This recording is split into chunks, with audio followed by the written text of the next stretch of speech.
Yeah.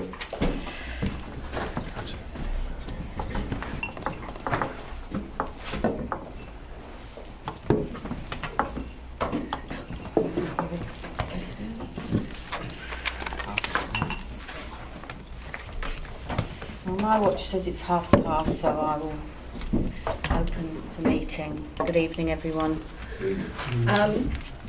As we all know, Joan has, our chair, has moved away, so as Vice Chair I'm taking over the chair tonight.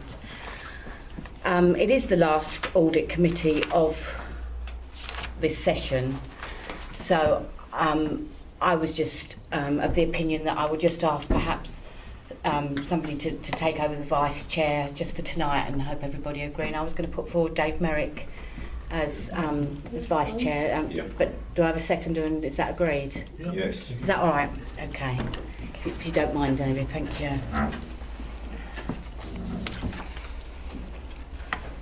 Right, item 1 is apologies for absence. We have one apology received in the office, and that is Councillor Lawman. Are there any more? No. Okay. Item number 2, non-members attending. There are none. No. Item number 3, minutes of the meeting held on the 8th of December 2015. Do we have agreement with that? They can be signed. Yes, agreed, seconded? Yep. Item number 4, to receive declarations of interest. No? Right, I've got to go back to prior to the opening of the meeting because I haven't done the emergency evacuation announcement. And I think I should, because there are some people here that haven't been here before, so I will go through this. In the event of a fire or other emergency, please exit the building in an orderly manner to the assembly point, which is located in the market car park.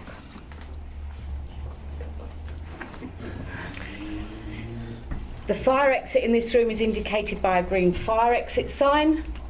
Please do not delay the evacuation by collecting any belongings. Do not use the lift. The premises must not be re-entered until the fire brigade have given the all clear.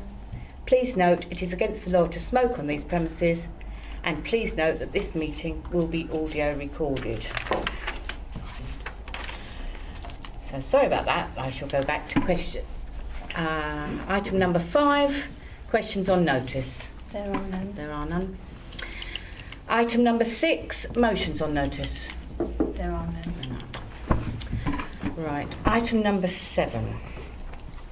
To consider the report of the Section 151 officer drawing members' attention to the grants claim and return certification report from the Council's external auditor. Thank you. Thank you. This is our last report ever, really, I think, after quite a number of years of being appointed auditors to the Council. So it's our final foray before we hand over completely to EY. So I just wanted to say thank you to everyone who's helped us over the last 17 years, I think it is, since we're here. We were appointed from 1998-9, and I joined what was then PKF on the 1st of November 99, and this is one of the first councils I came out to. And for those of you who have long memories, the days of when Roger Crofts was the director, Dave Deeks was the head of finance, and Chris Mills, who's now of course at Castle Point, had just qualified as an accountant and was being lumped with a new way of accounting for fixed assets, which was causing some slight issues. So it's been a long, and we've gone through of course quite a number of different sort of regimes since that point. So quite a lot of things, quite a lot of water under the bridge, and from me, thank you very much. And after Barry's run through the report, thank you very much, and so long, and thanks for all the fish. And we would like to thank you for the work you've done for the last 17 years as well. Thank you. Thank you very much. Okay, so this report relates to the work that we did on the 2014-15 housing benefits subsidy return. So this is an annual piece of work. It's something that we do each year. The council submits a claim to the DWP which just reflects the amount of expenditure they've incurred on housing benefit, and by submitting a claim ultimately they can be reimbursed for that expenditure that they've incurred during the financial year. So this report just summarises the findings from that piece of work. So I'd like to start on page 2 of the report, or 7.6 of your agenda pack. So just at the very top of the page there is a summary of the high level findings. So the total value of the claim, and that is ultimately the amount of subsidy that the council has claimed from the DWP in respect of housing benefits, was 18.3 million. The return was qualified and it was amended, and I'll talk a little bit about that shortly. But ultimately the impact of those amendments was a £152 increase on the amount payable to the DWP. So obviously on 18.3 million, that's not a significant amount by any stretch. In terms of the qualification and the amendment, the detailed findings section provides some information on those, so I'll just go through those briefly. So moving on to page 3 of the report, the bullet points down the right hand side there just summarise the findings and the issues that we identified. In terms of the first bullet point, the initial samples that we test, so we look at each different type of benefit that the council pays out. We test the claims to make sure that they've been awarded in accordance with the legislation, to make sure that the claimant's income has been assessed properly where that's appropriate, and so on. So in this particular instance we identified 2 claims which had non-HRA expenditure. So basically these are claimants that are being housed in temporary accommodation, so B&B or leased accommodation, that type of setting. We identified 2 claims where some manual adjustments had been made to the claim, but they'd actually been made incorrectly. So in order to address that, we had a look at all of the claims which had been subject to a similar manual adjustment, and we checked to see whether they'd been put through correctly. As it says there, we identified a further 3 claims where there had been incorrect manual adjustments, but we were able to amend the return for those, so ultimately it was corrected.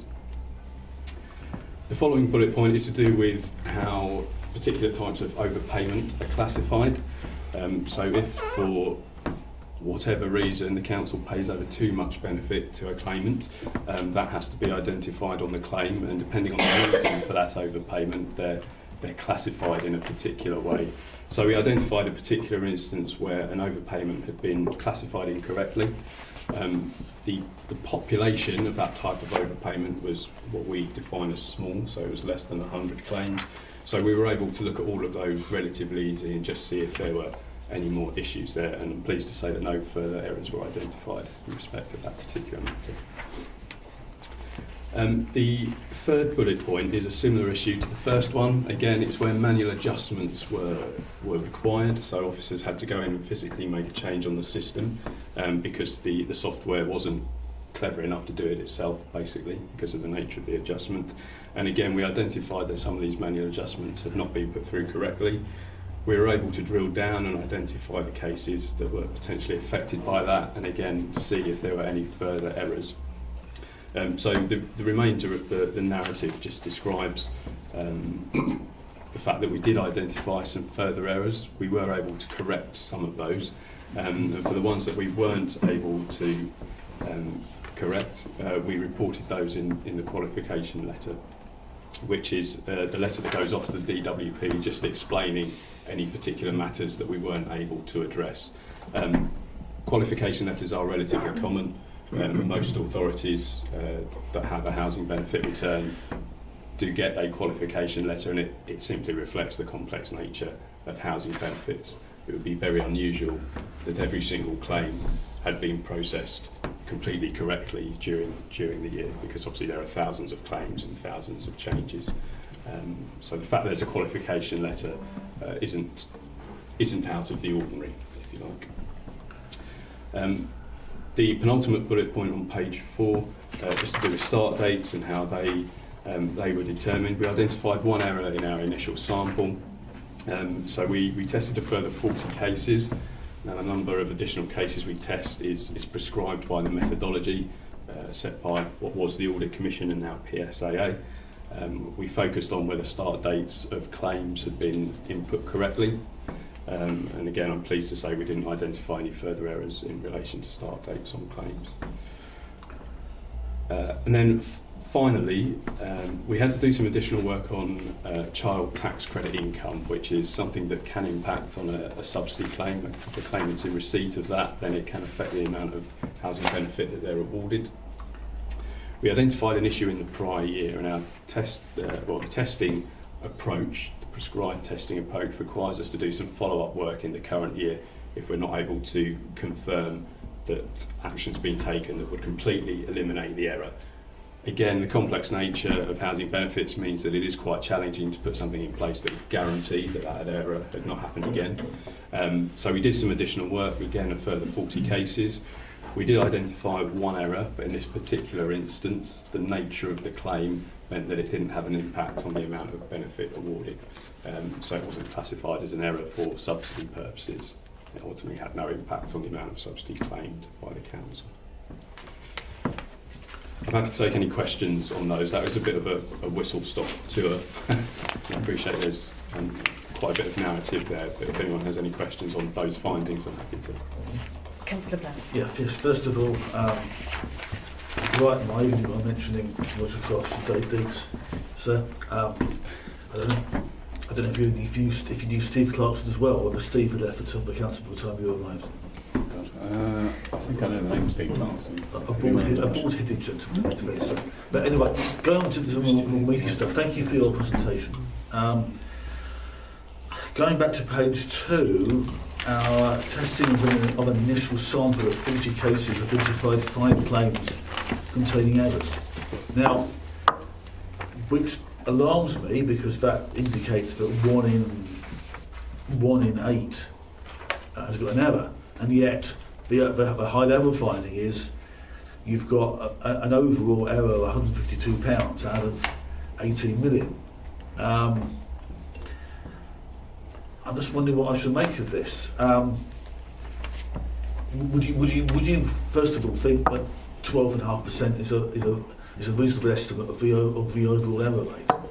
I think in terms of just going back to the £152 versus the 18.3 million, Yeah. it's because of the nature of the subsidy return and housing benefits, it can often be the case that we may identify, as you say, the 12.5% error rate in terms of the number of cases, but actually the monetary impact of that is often not 12% of the total amount of subsidy claims, and that simply reflects the kind of the complex calculations that are involved in housing benefits. So that's why the two appear to be disjointed, if you like, so why the £152 doesn't necessarily feel quite right when you look at the error rate. Yes, I think the other thing I'd add is that 152 represents an issue where we've been able to get to the bottom of every single case of that nature, and so we have a directly quantifiable adjustment to make, so it's factual. However, there are certain areas which are reported here as well, where we've identified a number of errors, but we can't ever, without testing absolutely everything, and this is thousands of cases, we cannot get to a position where we have an absolute definitive value for error. So we've got an extrapolation, so basically we take an error rate and we apportion that across the population. Those things are reported as errors in the qualification letter, but they aren't actually adjusted for. So the actual value of errors is slightly higher than the bottom line £152 that's quoted here. I understand. But in terms of the error rate, as Barry was saying, it's not unusual to have that. If something has gone wrong in a particular area, it's not unusual for something to have occurred, at a frequency that might look alarming. However, it's easily fixable. And if you look at the other ones, the error rates which are there are considerably less than that rate. So I understand what you're saying in terms of the apparent error rate for that particular issue, but it doesn't necessarily mean there's a systematic issue for the whole population for all those particular things. Okay. When you took the sample, this is on 40 cases. Was that a random sample, or were you looking at particular things? No, it's a random sample. So the sampling methodology that we apply is prescribed. So what was the Audit Commission and PSA actually provide us with a set of instructions, effectively, that we're required to follow. So those initial 40 cases were picked at random from a schedule of all of the housing benefit claims that are included within the subsidy return, and split between the two different evenly, so 20 from each type of benefit that the council awards. Okay. I'm worried that we're overpaying. I'm worried that we're underpaying, because particularly for some residents who are being underpaid. I see here the in 3 cases the total value, bottom of page 3 cases total value of expenditure associated with benefit awarded underpaid. I just wondered how much that came to. But and in the last paragraph on page 3, you talk about the total value of expenditure on these, if I understand it correctly, there are 5 cases of a total expenditure of £1,196. Yep, that's correct. And errors on these cases were they're sizable errors in comparison to the 1196. I don't know too much about what the cells relate to. Do these cells indicate monies to be paid, or calculations of income, or what? The cells. So when we talk about cell, we're referring to the subsidy return that the council submits to the DWP. Okay. So each of those cells has a specific definition, if you like, and it relates to a particular type of benefit expenditure. So the values included in those cells on the subsidy return reflect the amount of money that the council has paid out, has actually spent during the year on that particular category of housing benefit. Okay. So there were in 5 cases where the total expenditure is 1196. These cells 102, 103, 106 and 113, they relate to those 5 cases?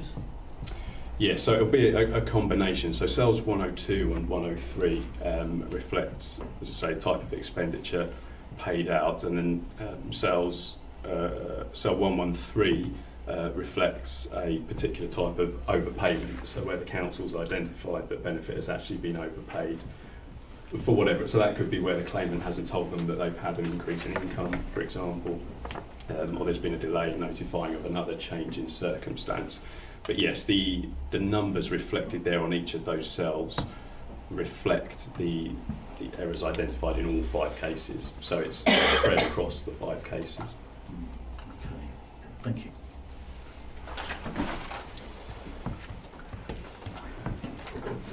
Thanks, Joe.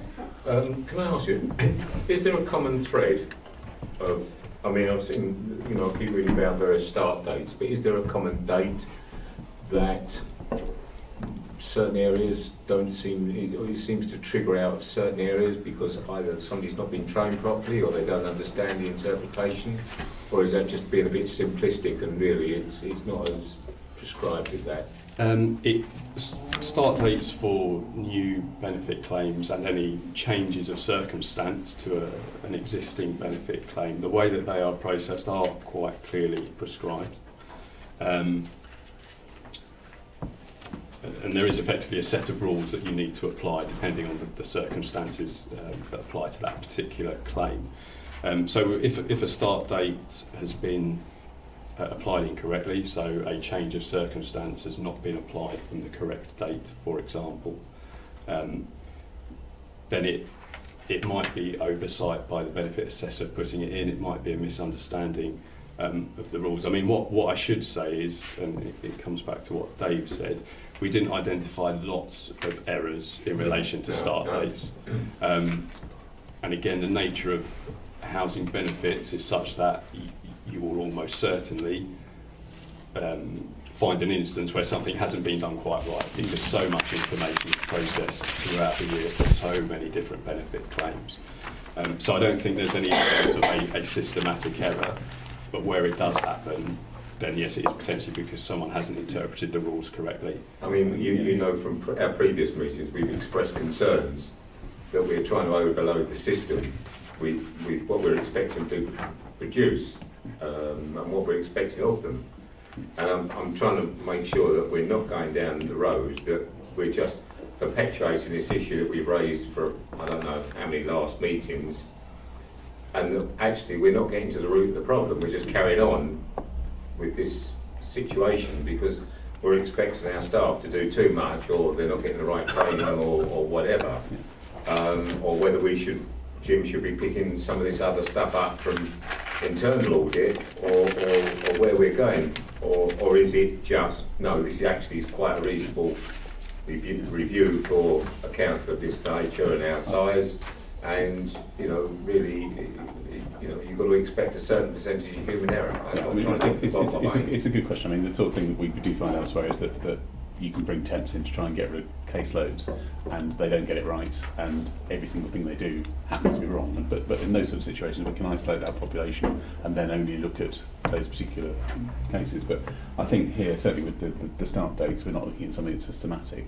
I mean, the manual adjustments, I think, was more a reflection of the fact that it's particularly complicated. Maybe somebody did get the wrong end of the stick.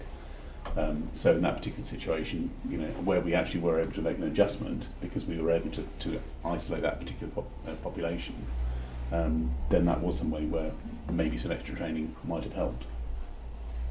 Okay, but the other areas, the start dates, it's not a systematic issue. So really, Robert should take that on board, which I think you've already got further down the line, that perhaps there are cases where we should be looking to give people some more in-depth or comprehensive or. Yeah, I think like most years, if there's something where there's a pattern like the manual situation, then that's something which can be taken on board. The other ones, it's just a case of refreshing. Yeah.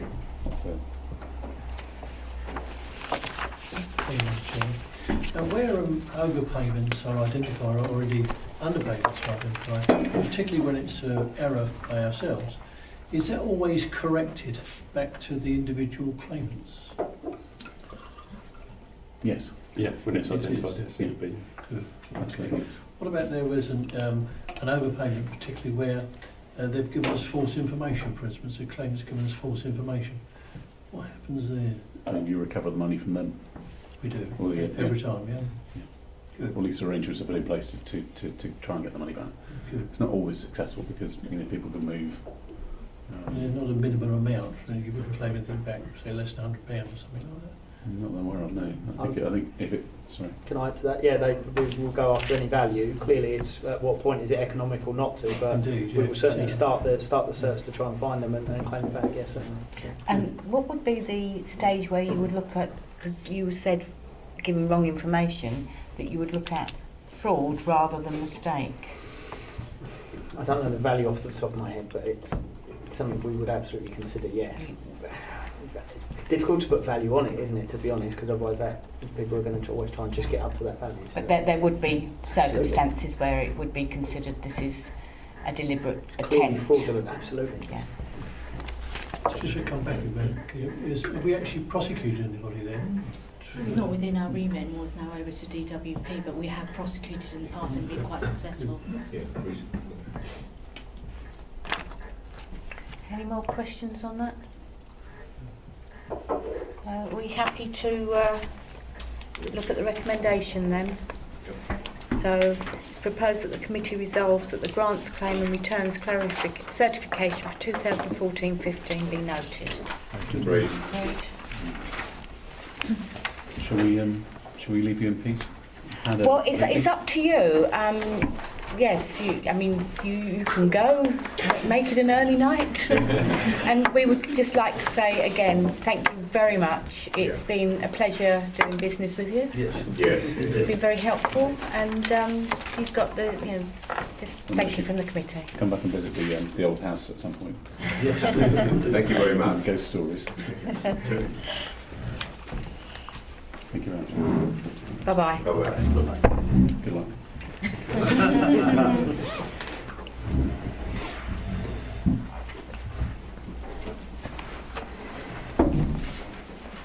What about, what's your mate? Yeah, I'm just about to. You're doing that, I guess. Bye-bye. So members, moving on to item 8, this is just a report dealing with the outstanding recommendations from the report from BDO back in September 2015. All recommendations, well, there's 3 recommendations, 2 have been implemented. The only outstanding one is on page 8.4 with regards to contract monitoring. Yeah. That is ongoing and is currently being addressed, and it will be in this year's audit plan. And happy to take questions. Any questions on this item?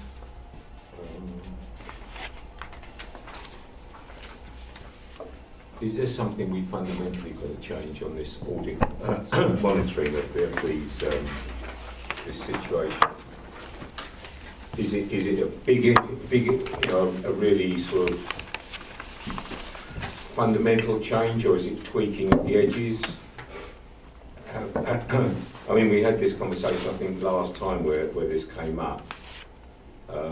Are we looking that this is just a refinement of the operation, or is there again a fundamental flaw in the setup? There's no fundamental flaw with regards to the contract monitoring procedures. There's been recent change in legislation as well. A working group has been set up, as stated in there. Yeah. There's no fundamental flaw. It's just a change in working practices. Okay. Any other questions? We're on item 8, yes? Item 8, yes. Yes. On the appendix, page 8.2, about the liability in respect of national non-domestic arrangements. Any idea of the size, of the approximate size of this liability? Sorry, Councillor, about which side? On page 8.2, Yes. number 1, about a liability on collection fund accounting. Any idea of the approximate value of that?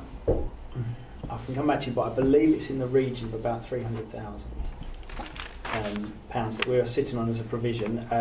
So one of the principal accountants at the moment is looking into it. We've emailed the government several times, not had a response, but I've asked for a more proactive view on this. Go and give them a call, go and hunt someone down so we can get a definitive, do we owe this money or not?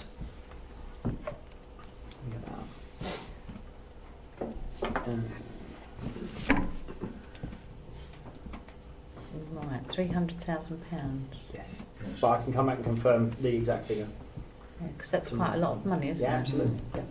Could we have Madam Chairman, or Madam Chair, would it be appropriate to ask whether the report comes back to this committee on this liability in more detail for the next audit committee? If I may add, to be honest, I want to sort this before year end, so that you can wait until then, but it would be clear either way by then. So. I'd be very happy to see a report in the next civic year, telling us it's all been cleared up. Absolutely, yeah. But even better, cleared up that without us paying 300k. Yeah. But so if I just clarify, so the 300,000 has already been put aside. It's already been made. A provision has been raised for this. So if we have to pay it from our financial position, our budget and everything next year, it's not an impact. But clearly, if we don't have to pay it, that's obviously the better option. Right. So that's what I want to find out. So it's not something that is completely we're unaware of. We Oh no, have put we're that very money to aware of one it. Yes, side. we put it to one side, and that's what the auditors have raised with us. So, Yeah. yeah. yes, So I'll get the exact figure and I'll confirm a report. Yeah, certainly. Yeah. I'd be grateful, Madam Chair, because we have an agenda item of this for the next civic year. Yeah, cool. Yeah. Thank you. Yeah, absolutely. Would be possibly a little bit of background as to how the situation arose. Thank you. So if we could put that for this. All right. So other than that, we've got another question. Yeah, just taking on from Chris, on the same page, it's just, I mean, both those statements, we have also identified the council have not updated their working paper templates to reflect current arrangements, etc. And similar sort of statement, the last sentence in the subsequent one. I mean, is that all now in hand? Or is this the working practices that Angela was talking about? Sorry, I've just closed down the report. Give me 2 seconds. Sorry. Yeah, on financial statement collection fund accounting, it says here, we have also identified that council have not adequately updated their working paper templates to reflect current arrangements for accounting for non-domestic rates. And it goes in, etc. Discussion with central government, responsible officer, principal accountant, implemented February. And the next one, the statement included an incomplete cash flow statement and draft version. And now I remember Denise raised both these points. Are we down? Have we covered both these aspects now? I know it says implemented, but absolutely it is. So right, we're getting a lot touch on that now, and certainly the financial statement stuff. So what we've done. We've implemented, we've cut 5 weeks out of the timetable so far because we know by 2017-18 we've got to take 3 months out of the entire timetable. Yeah, I know Denise did go through this. We've now got a good timetable out there. Right. It's pretty robust, and I'm holding the guys to it. So okay. Absolutely. Okay. We happy with that? Any further questions? So the recommendation that the updates provided in the monitoring sheet on external auditor recommendations arising from the final audit report to the Audit Committee for the year ended the 31st of March 2015 be noted. Agreed? Right. Item 9, External Auditor's Annual Audit Plan. And this is from you, I believe. It is. So this is a welcome rather than a goodbye. Thank you very much. We are very happy to be appointed as your auditors. I'll start with a quick introduction. So I am Kevin Souter. I'm the Executive Director from EY, so the signing partner for the work. And my colleague here is Chris Hewitt, who is the Audit Manager for your audit. As I say, we are delighted to be appointed as your auditors. I hope at the end of our tenure that we get such positive words as our predecessors were given. Just to say a quick word, again, BDO have been extremely helpful in the handover arrangements. They have complied with all the necessary rules and regulations that were implemented by the Audit Committee for handovers and provided a good briefing for us, as have your officers been very helpful in developing our understanding of the authority. I'd just like to place our thanks on record for the officers and their help in getting our work off the ground. So Appendix 1 to Item 9 is our annual plan for our 2015-16 audit. We set out a number of points that we are required to bring to your attention by various rules and standards of auditing. And the highlights would be the risks we are recognising for the statement of accounts and in terms of our value for money responsibilities. The risks for the statement of accounts are set out on page 9.7 of your pack. And I think it would be fair to describe them as fairly standard risks that you would expect to see in a number of comparative reports for other local authorities. Auditing standards ask us to look at various risks, including of revenue recognition, to make sure you have the right income expenditure in the correct year. We have recognised that risk at this authority, and in particular we think the risk may be prevalent, given the understanding of your financial framework, in whether items of capital expenditure have been properly capitalised or whether or not they should be recognised as revenue. We also recognise in every audit plan as an auditor that no matter how robust the control environment may be, management are always in a very unique position to be able to circumvent that control environment. So we exercise our professional scepticism in the conduct of all our audits. And in particular, we look at journal entries, as journals are one methodology of getting around controls. We look at accounting estimates, and we look at any unusual transactions just to see if there's any indication that management may be biased or misreporting in those areas. But the inclusion of that in our plan should not represent any inference that those instances are expected to be any higher here than any other audit. On page 9.9, we talk about our value for money risks. we go through a risk assessment process under our responsibilities to identify if there are any arrangements where we don't have sufficient information at this point in time to be able to give the correct opinion. What we're not saying here in terms of our audit plan is that there is a definite risk to you that your arrangements are not robust. It's about the risk to us, and do we know enough. We've identified the risk associated with your medium-term financial plan, that there is a sizable budget gap over the next few years, and we will be undertaking work to understand the robustness of how the budget was arrived at, various assumptions, for example the inflation assumptions that were made, and to then take a look at the council's plans for identifying the relative savings or further income streams to plug that gap over the next few periods.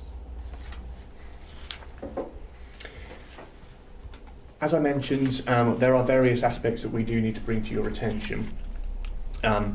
Just to give a highlight of those as we go through section 4 and 5. In section 4.4, which is on page 9.13, it's useful to bring to your attention the materiality that we work to. The penultimate paragraph, the materiality we've assessed for the council's audit of the council's financial statements is 0.7 million. I think we've missed off a million and then in the presentation of the figures. So I just wanted to make sure that we clarified that. But not £0.7. Thought it was important to clarify that, and just to give you an indication as well of the amount of accuracy that we are expecting to see in the production of the council's financial statements. In section 5, I think we can summarise that information as that we are happy to be able to communicate to you that we are fully independent of the council, therefore we can conduct our audit with neither fear nor favour.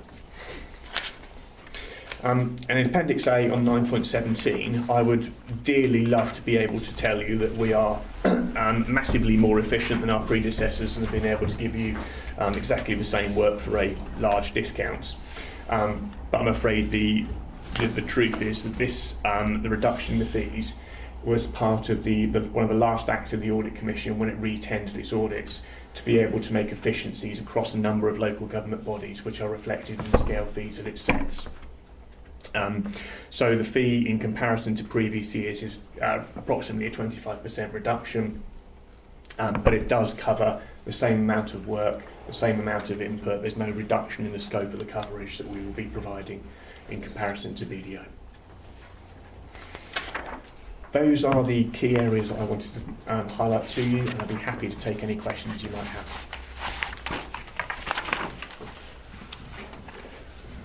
Thank you. Thank you very much for the whistle talk, Kevin. I guess the simple question is, you've obviously only had limited time to look at the whole gambit of district council. Is there anything that I mean, obviously with DBO, we wouldn't expect you to find any nasty surprises, but is there anything that has come to your attention that you suddenly think, well, perhaps we should be looking at this a little bit more closely than has been looked in the past, or are you reasonably comfortable at present with what you've seen and what you know and the help from BDO and officers that, you know, yeah, okay, we know what we're letting ourselves in for, and we pretty much are comfortable with what we're seeing?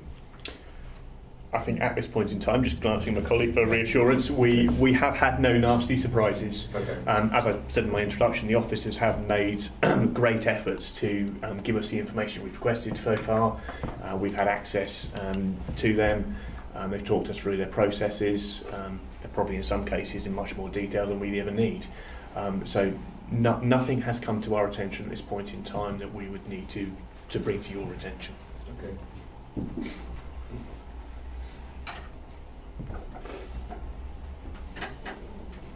Thank you, Madam Chairman. Perhaps I should know this, but I found out earlier that BDO were our auditors for 17 years. Have you been appointed for a set period of time? To rack my brains, we are appointed until 2017-18. when at that point in time, under the Local Audit and Accountability Act, for the year 1819, you do have the ability to choose your own auditors. That has been one of the key changes in legislation around the local public audits and the ability for councils to undertake that appointments process.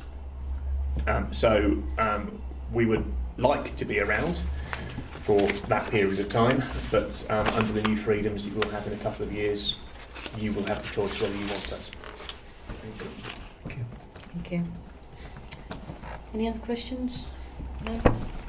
So the recommendation is that the external auditor's annual audit plan for 2015-16 be noted. Agreed. Agreed.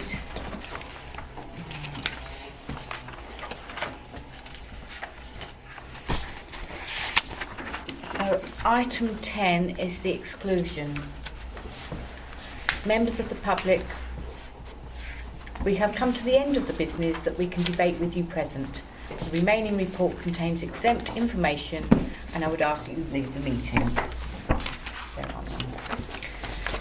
It's hereby resolved that under section 100A4 of the Local Government Act 1972, the public be excluded from the meeting for the following item of business on the grounds that it involves the likely disclosure of exempt information as defined in paragraph 3 of part 1 of schedule 12A of the Act. So we're now turning off the recording. Thank you. Item 11. Yes, members, this item 11 is just an update of audit recommendations. Completed audits. And I mean, do you want to give it, or would members, if members of Red Papers were happy to take questions, or Jim can give you a brief?